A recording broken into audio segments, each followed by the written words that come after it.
Hello friends, bright future classes Bhagalpur में आप सबों का स्वागत है। आज न्यू टॉपिक्स आपका चलते हैं कम्प्लेक्स नंबर। देखिए, अभी तक आप तो बहुत नंबर पढ़ चुके होंगे, बच्चे से लेके अभी तक में। देखिए, आज कुछ नया नंबर्स पढ़ते हैं जिसका नाम है क्या, कम्प्लेक्स नंबर। ठीक है। ऐसे तो 10th क्लास में आप क्वाड्रेटिक इक्वेशन पढ़ चुके होंगे। क्वाड्रेटिक इक्वेशन, ठीक है। क्वाड्रेटिक इक्वेशन पढ़े होंगे तो वहाँ आप पढ़े होंगे कि जनरल फार्मूला जो होता है ax square plus B x plus C के फॉर्म में होता है। कोई भी आपका इक्वेशन है इस फॉर्म में है, ax square plus B x plus C के फॉर्म में। यहाँ से आप क्या निकालते थे, डिस्क्रिमिनेंट निकालते थे। क्वाड्रेटिक इक्वेशन के फॉर्म के तहत डिस्क्रिमिनेंट निकालते थे। इसमें 3 कंडीशन आपका आता था। या तो डिस्क्रिमिनेंट का वैल्यू ग्रेटर देन 0 आता था, या तो आपका डिस्क्रिमिनेंट का वैल्यू 0 के इक्वल आता था। ठीक है। तीसरा कंडीशन आपका क्या होता था, डिस्क्रिमिनेंट का वैल्यू जो है लेस देन 0 के इक्वल आता था। तो वहां पे 10th में हम क्या पढ़े थे, जब डिस्क्रिमिनेंट का वैल्यू जैसे ही 0 के लेस देन हो जाता था तो हम क्या करते थे, इसका वैल्यू नहीं निकाल पाते थे। इस कंडीशन में हम क्या करते थे, वैल्यू इसका नहीं निकाल पाते थे। तो यही जो है, इस वैल्यू को निकालने के लिए हम क्या करते हैं, यहाँ कम्प्लेक्स नंबर का यूज करते हैं। यहाँ पे जो D less than 0 no values यहाँ निकालते थे, तो यहाँ अब क्या करते हैं, इसका वैल्यू हम निकालते हैं। अब देखिए, ऐसा कंडीशन यहाँ पे कैसे आता है, इन दो वैल्यू को तो हम क्वाड्रेटिक इक्वेशन के तहत बना लेते हैं, मगर जैसे ही ये वैल्यू आ जाता था आपका इक्वेशन इस फॉर्म में, तो हम वैल्यू नहीं निकाल पाते थे।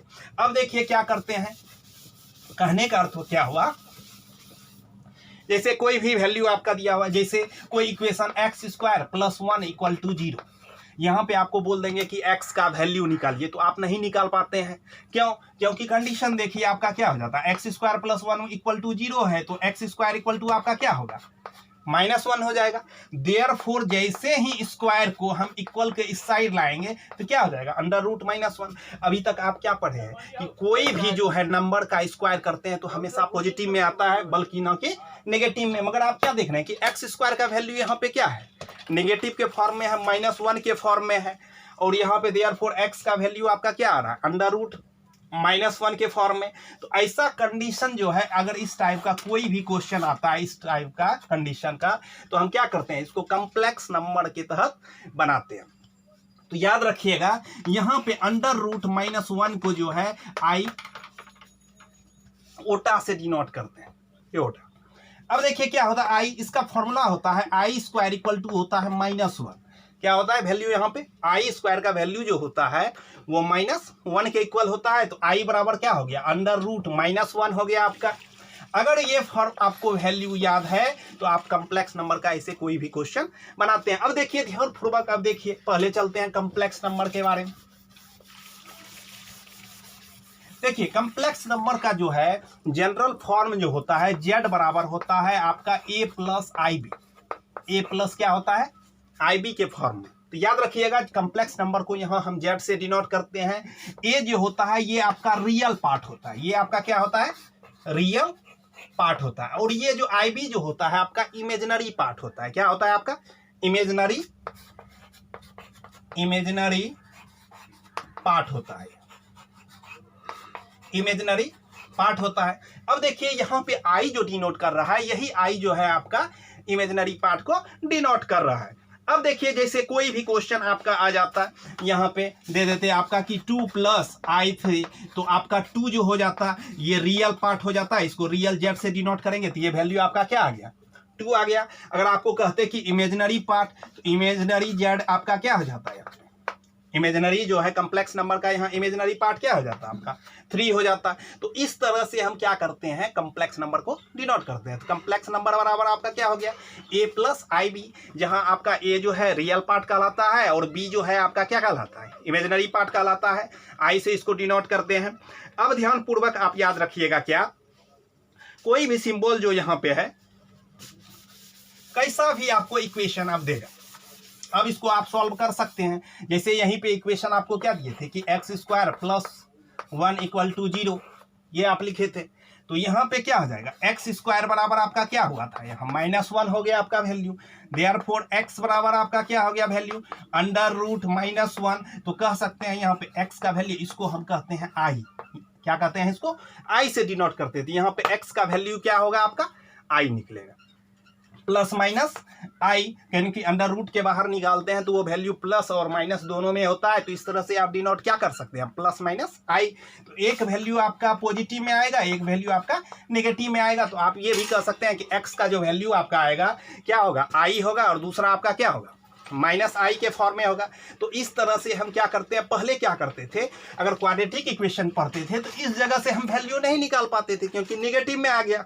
वहां पे क्या पढ़ते थे, जैसे ही डिस्क्रिमिनेंट का वैल्यू लेस देन 0 आ गया, नो रियल रूट्स, इसका कोई वैल्यू ही नहीं निकालते थे। मगर यहाँ जैसे ही कम्प्लेक्स नंबर के तहत बनाएंगे, अगर इस टाइप का भी कोई क्वेश्चन आता है तो इसको हम वैल्यू निकाल सकते हैं। इस सब का क्या करते हैं, इस फॉर्म में निकालते हैं वैल्यू। अब देखिए आपको बता चुके कि z बराबर a प्लस आई बी होता है। a रियल पार्ट कहलाता है, रियल z, और b जो है आपका इमेजिनरी पार्ट कहलाता है कम्प्लेक्स नंबर का।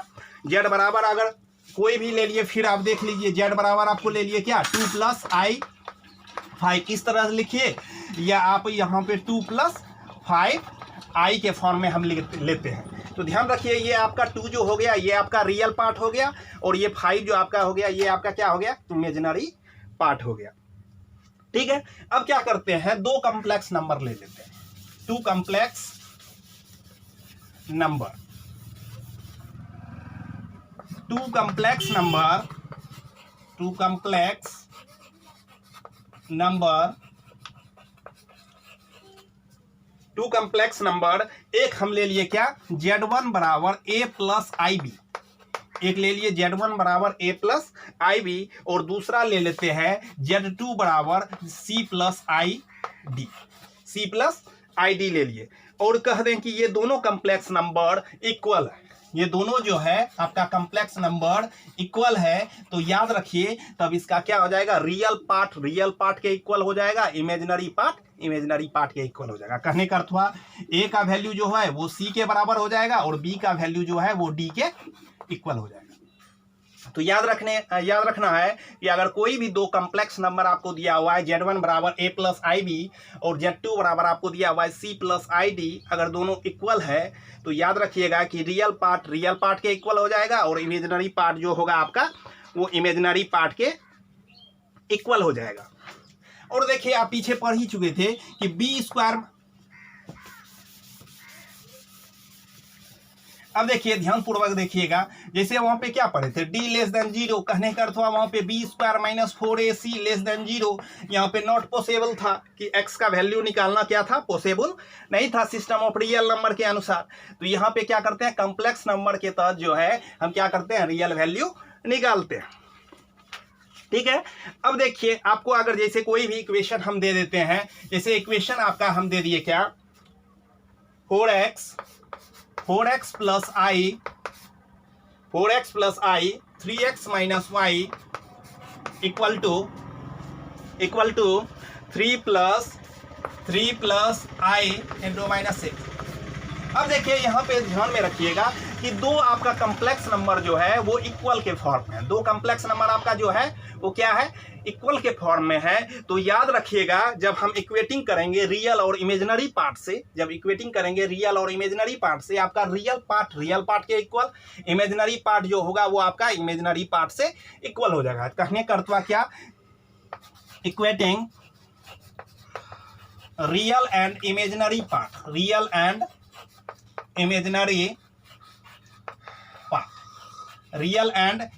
पार्ट, तो याद रखिएगा यहाँ पे क्या होगा आपका वैल्यू, 4x का जो वैल्यू होगा वो आपका 3 के इक्वल हो जाएगा। तो देयरफॉर x का वैल्यू आपका क्या हो जाएगा, 3/4। उसी तरह से जब इमेजिनरी पार्ट को इमेजिनरी पार्ट के इक्वल करेंगे तो यहाँ से क्या हो जाएगा आपका 3x माइनस वाई बराबर आपका -6 हो जाएगा।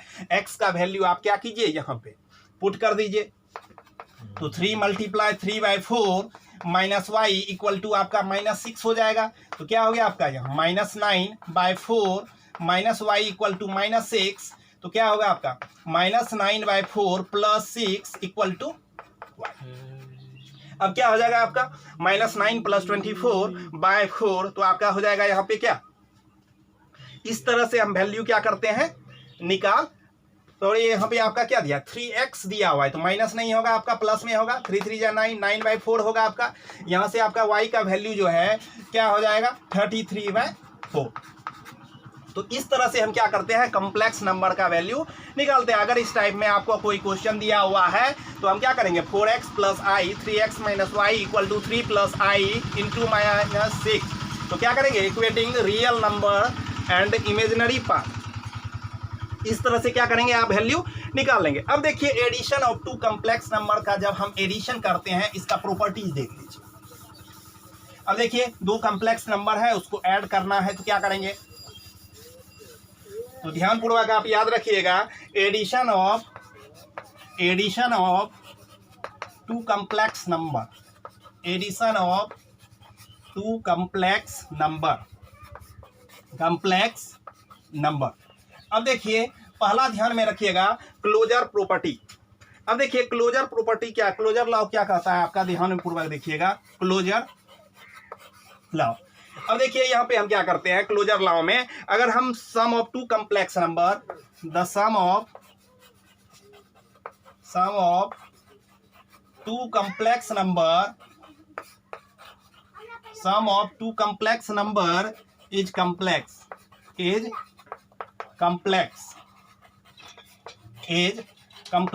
The sum of two complex number is a complex number, that is कहने का अर्थ हुआ अगर हम दो कॉम्प्लेक्स नंबर ले लिए, एक Z1 एक दूसरा कॉम्प्लेक्स नंबर ले लिए Z2, अगर ये दोनों कॉम्प्लेक्स नंबर है तो इन दोनों का सम भी करेंगे तो वो भी एक कॉम्प्लेक्स नंबर आएगा। यही आपका क्लोजर लॉ कहता है। क्लोजर लॉ क्या कहता है कि अगर कोई भी दो कॉम्प्लेक्स नंबर ले रहे हैं, एक Z1 ले लिए, दूसरा वैल्यू क्या ले लेते हैं आपका Z2 ले लेते हैं, अगर दोनों को ऐड भी करते हैं तो इसका वैल्यू क्या आएगा आपका, एक कॉम्प्लेक्स नंबर के ही फॉर्म में आएगा। अब दूसरा लॉ चलते हैं कम्यूटेटिव लॉ।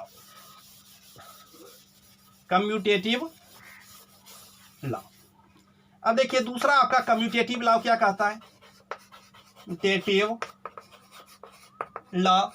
अब देखिए कम्यूटेटिव लॉ कहता है जब एडिशन वाला रूल हम पढ़ रहे हैं तो कम्यूटेटिव लॉ करता है कि कोई भी दो कॉम्प्लेक्स नंबर ले लें, अगर Z1 प्लस Z2 का वैल्यू जो होगा वो Z2 प्लस Z1 के क्या होगा, इक्वल होगा। तो याद रखिएगा कम्यूटेटिव लॉ कहता है कि Z1 प्लस Z1 भी आपका एक क्या है, कॉम्प्लेक्स नंबर है, Z2 भी आपका एक कॉम्प्लेक्स नंबर है, तो इन दोनों का सम जो होगा Z1 प्लस Z2 वो वैल्यू इक्वल होगा Z2 प्लस Z1 के।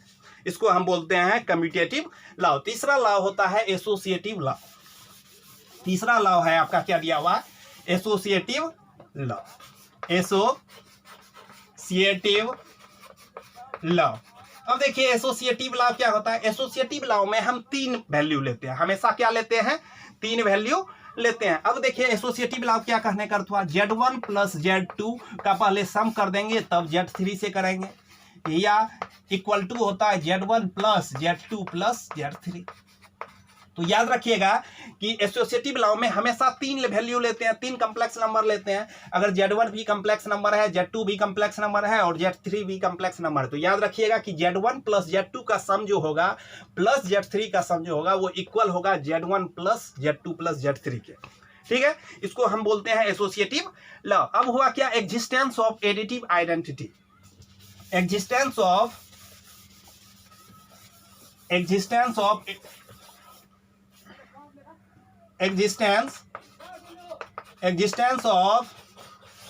additive identity।